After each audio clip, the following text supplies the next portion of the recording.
His scars triggered security. Then the scanner asked if he'd fought a god. Beginning, the shuttle descended to the ash-gray clouds of Aurivax Prime, its hull creaking as the upper atmosphere buffeted it with electromagnetic storms. To most passengers, the landing would feel routine, bumpy, slightly nerve-wracking, but survivable. To Kalen Reese, every second was agony. His scars itched. They always did when he drew close to planets with deep gravity wells, places with old ruins beneath their crusts, places where the universe seemed to hum like a struck string. The marks carved across his chest and arms weren't natural burns or the aftermath of weapons fire. They were alive, glowing faintly beneath his skin, pulsing with the rhythm of something older than humanity. The shuttle touched down at the sprawling port terminal, a vast complex of landing pads, docking bays, and towering spires covered in light arrays. Kalen pulled his jacket closer, hiding his scars. He was just another weary traveler. He had been telling himself that for years. When the security checkpoint loomed ahead, he forced his face into calmness. The automated scanners were everywhere these days. No more bribing a guard to look the other way. No more slipping through with falsified papers. The machines read everything. Identity codes, implants, even the heat signature of old wounds. He stepped forward. The scanner bathed him in a pale cone of blue light. A soft chime echoed. For a moment, Kalen thought he had passed. Then the machine froze. Its humming deepened. The light turned crimson. Anomaly detected. The terminal announced in its flat, metallic voice. The passengers behind him groaned. 2 security drones whirred to life, their barrel-shaped heads swiveling toward him. Kalen's heartbeat thundered. He'd been caught before, but never like this. The machine spoke again, louder this time. Subject identified. Scar patterns matched celestial combat records. Query, have you fought a god? The entire terminal went silent. Middle, Kalen's throat went dry. Around him, the crowd murmured in shock. He could feel dozens of eyes on his back. Hear whispers spreading like wildfire. Words like God, champion, and impossible danced through the air. He raised his hands slowly, not wanting to provoke the drones. There's been a mistake, he said hoarsely. I'm just a mechanic. I fix engines. That's it. But the scanner wasn't listening. Its crimson glow scanned deeper into his body, analyzing bone density, muscle fiber. Even the faint hum of scars etched into his skin. Correlation confirmed, it said. Subject engaged in conflict within the Atraxa event. Survival probability less than 0.00003%. Records inconclusive. Clarify, did you fight a god? The name Atraxa was like a blade twisting in Kalen's gut. He remembered the battlefield, if one could call it that. Not dirt and trenches, but a broken fragment of space, a dying star bleeding into the void. He remembered the thing that had come through the rift, immense, burning with voices. He remembered running, screaming, until he realized escape was impossible.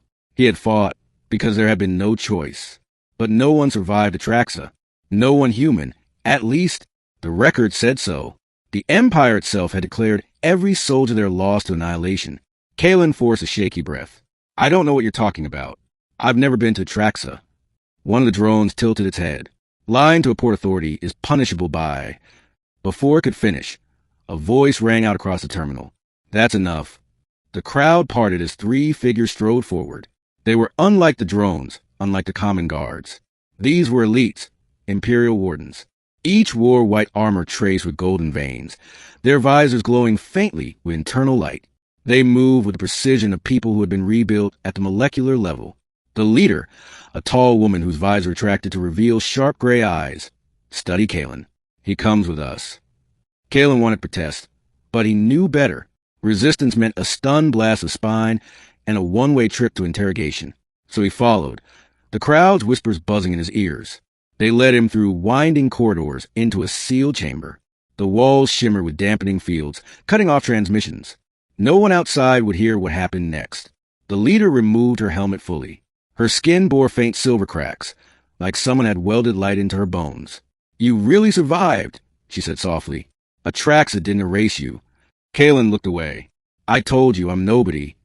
You're not nobody. Her gaze flicked toward the scars peeking from his collar. Those aren't just wounds. They're inscriptions, marks left by something far older than our empire. Tell me, what did you see? The memories clawed their way back. Kalen pressed his fist against his eyes, but the images came anyway. The god thing descending, made of light and hunger, its voice shattering thought itself. The battle that wasn't a battle but a storm of unmaking. the way its tendrils wrapped around soldiers and ships, unraveling them into threads of nothingness. And then it had touched him. Not to kill, not completely. To mark. I saw the end, he whispered. And it saw me. The woman's face hardened. The Empire told us Atraxa was myth, a classified anomaly. But if you live, then it's real. And it's coming back. Kalen's stomach dropped. No, I buried that. I escaped. You didn't escape, another warden said coldly. It let you live. Maybe as a message. Maybe as a weapon.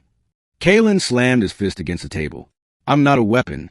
But even as he said it, he felt the scars burning faintly, pulsing in rhythm with something he couldn't hear. The leader leaned forward. Kalen Reese, you're going to tell us everything. Because if you truly fought a god and lived, you may be the only one who knows how to stop it. Escalation. They move him to a secure vessel orbiting Aurivax Prime. Unlike the shuttle's cramped halls, this ship was sleek, filled with sealed laboratories and meditation chambers. Kalen was monitored constantly. Scans, interviews, even dream recordings while he slept. Every time they prodded him about Atraxa, his scars flared brighter. Soon, even the walls hummed faintly when he passed. The wardens grew wary. But one night, alarms blared. Kalen jolted awake to find the ship trembling. Red lights strobed. Over the intercom, voices shouted about spatial breaches. He stumbled to a viewport and saw it, the void itself rippling, a crack of impossible geometry tearing open. From its spilled tendrils of light and shadow, writhing like serpents. The god thing, Atraxa's remnant, or perhaps Atraxa itself. The wardens fought valiantly, ships firing bursts of antimatter. But the creature ignored them. Its tendrils lashed forward, striking at the secure vessel. Not at random. At him. Kalen staggered back, chest burning. The scars blazed like molten fire, drawing the god's gaze across the gulf of space. The leader burst into his chamber, weapon drawn. It's after you. Why? Kalen's breath came ragged. Because I carry it. A piece of it. It marked me. The tendrils slammed against the ship. Hull plate screamed. Alarms declared imminent breach. The leader turned to him, eyes desperate. Then you're not just our prisoner. You're our only chance.